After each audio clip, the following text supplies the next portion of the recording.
Piracy website iBomma నిర్వాహకుల్లో కీలక వ్యక్తి ఇమ్మడి రవిని హైదరాబాద్ సైబర్ క్రైమ్ పోలీసులు అరెస్ట్ చేశారు. నిన్న ఫ్రాన్స్ నుంచి హైదరాబాద్ వచ్చిన అతన్ని సైబర్ క్రైమ్ పోలీసులు కుక్కట్పల్లిలో అదుపులోకి తీసుకున్నారు. రవి కెరేబియన్ దీవుల్లో ఉంటూ ఐబొమ్మ వెబ్సైట్ను నిర్వహిస్తున్నట్లు పోలీసులు గుర్తించారు. అరెస్ట్ అనంతరం ఆయన అకౌంట్లో ఉన్న 3 కోట్లు ఫ్రీజ్ చేసినట్లు తెలిపారు. తెలుగు సినిమాల్ని పైరసీ చేయడంపై గతంలో ఐబొమ్మపై Telugu film anti piracy team పోలీసులకు ఫిర్యాదు చేసింది. ఈ నేపథ్యంలో ఈ వెబ్సైట్ నిర్వాహకులు పోలీసులకు సవాల్ విసిరారు. దాన్ని ఛాలెంజింగ్గా తీసుకున్న సైబర్ క్రైమ్ పోలీసులు నిందితులపై ప్రత్యేక నిఘా పెట్టి అదుపులోకి తీసుకున్నారు. గతంలోనూ ఈ వెబ్సైట్ కోసం పనిచేస్తున్న ఏజెంట్లను అదుపులోకి తీసుకున్నారు. బీహార్, ఉత్తరప్రదేశ్లలో నిందితుల్ని అరెస్ట్ చేశారు. పైరసీ వెబ్సైట్ ఐబొమ్మ నిర్వాహకుల్లో కీలక వ్యక్తి ఇమ్మడి రవిని హైదరాబాద్ సైబర్ క్రైమ్ పోలీసులు అరెస్ట్ చేశారు. నిన్న ఫ్రాన్స్ నుంచి హైదరాబాద్ వచ్చిన అతన్ని సైబర్ క్రైమ్ పోలీసులు కూకట్పల్లిలో అదుపులోకి తీసుకున్నారు. రవి కెరేబియన్ దీవుల్లో ఉంటూ ఐబొమ్మ వెబ్సైట్ను నిర్వహిస్తున్నట్లు పోలీసులు గుర్తించారు. అరెస్ట్ అనంతరం ఆయన అకౌంట్లో ఉన్న 3 కోట్లు ఫ్రీజ్ చేసినట్లు తెలిపారు. తెలుగు సినిమాలను పైరసీ చేయడంపై గతంలో ఐబొమ్మపై Telugu film anti piracy team పోలీసులకు ఫిర్యాదు చేసింది. ఈ నేపథ్యంలో ఈ వెబ్సైట్ నిర్వాహకులు పోలీసులకు సవాల్ విసిరారు.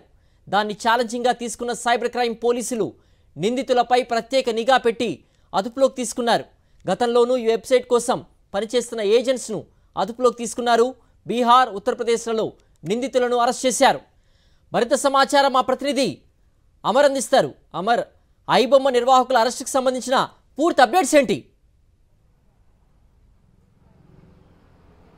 ఐబొమ్మ నిర్వాహకుడి గురించి ప్రస్తుతం అంటే గత 6 నెలలుగా అతని గురించి సిసిఎస్ పోలీసులు దర్యాప్తు చేస్తూనే ఉన్నారు. ఎందుకంటే గతంలో కూడా చూసాం, పోలీసులకు సవాల్ విసిరిన ఘటనలు దమ్ముంటే పట్టుకోండి అంటూ కూడా ఐబొమ్మ వేదికగా నోటు కూడా విడుదల చేయడం జరిగింది. అయితే ప్రస్తుతం నిర్వాహకుని మాత్రం రవిని ఏదైతే శంషాబాద్ ఎయిర్పోర్ట్లో కూడా అతను అదుపులోకి తీసుకోవడం జరిగింది. ఆ తర్వాత కుక్కట్పల్లిలో ఉన్నటువంటి అతని రెయిన్బో విస్టాస్ కూడా తీసుకెళ్ళడం జరిగింది.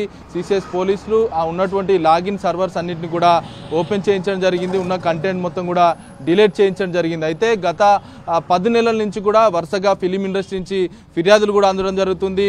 6 నెలలుగా ప్రస్తుతం ఏదైతే ఐబొమ్మ నిర్వాహకుడు సంబంధించి పోలీసులు వెతుకుతా ఉన్నారు. గాలింపు చర్యలు కూడా ముమ్మరం చేశారు. అయితే కంబోడియాకి సంబంధించిన దేశం నుంచి వచ్చినటువంటి రవి వెంటనే రాగానే అతని జీపీఎస్ లొకేషన్ ఆధారంగా హైదరాబాద్ సైబర్ క్రైమ్ పోలీసులు అతనైతే అదుపులోకి అయితే తీసుకోవడం జరిగింది. మొత్తం సినీ ఇండస్ట్రీకి 3,000 కోట్లకు పైగా నష్టం వాటిల్లింది అనేది ఇప్పటికే సినీ ఇండస్ట్రీ ఒకవైపు చెప్తా ఉంది. గతంలో కూడా చూసాం, ఐబొమ్మ వెబ్సైట్ లాంటి కొన్ని మూవీ రూల్స్ లాంటి వెబ్సైట్లో ఏదైతే మూవీస్ విడుదల కాగానే రికార్డ్ చేసి ఆ తర్వాత అప్లోడ్ చేస్తున్న వ్యక్తులను కూడా హైదరాబాద్ సైబర్ క్రైమ్ పోలీసులు అదుపులోకి తీసుకున్న విషయాలు మనం గతంలో ప్రెస్ మీట్ కూడా పెట్టి వీడియోలు కూడా ప్రస్తుతం అవన్నీ కూడా చూసాం. ప్రస్తుతం అయితే ఐబొమ్మ నిర్వాహకుడైనటువంటి రవిని అదుపులోకి తీసుకున్నారు. సర్వర్ ఏ విధంగా మెయింటైన్ చేస్తున్నారు, ఐపీ కావచ్చు, ఇంకా ఇంటర్నెట్ వాడకానికి సంబంధించి అన్ని వివరాలు కూడా ప్రస్తుతం హైదరాబాద్ సైబర్ క్రైమ్ పోలీసులు బషీర్బాగ్ సంబంధించిన కార్యాలయానికి తీసుకొచ్చారు. అక్కడ రవిని అయితే విచారిస్తున్నటువంటి పరిస్థితులు అయితే ఉన్నాయి. అతని దగ్గర ఉన్నటువంటి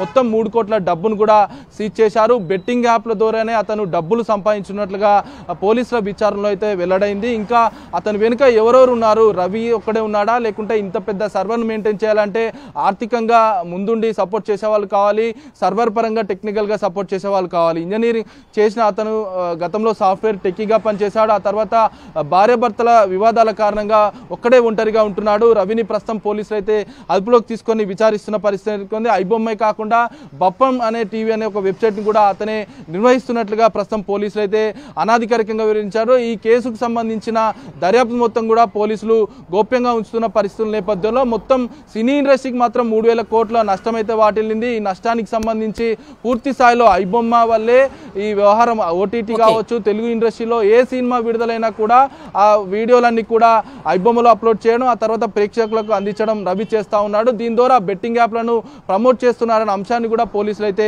చెప్తా ఉన్నారు. ప్రస్తుతం రవిని హైదరాబాద్ బషీర్బాగ్ సిసిఎస్ కార్యాలయంలో అయితే విచారిస్తున్న పరిస్థితులు అయితే ఉన్నాయి.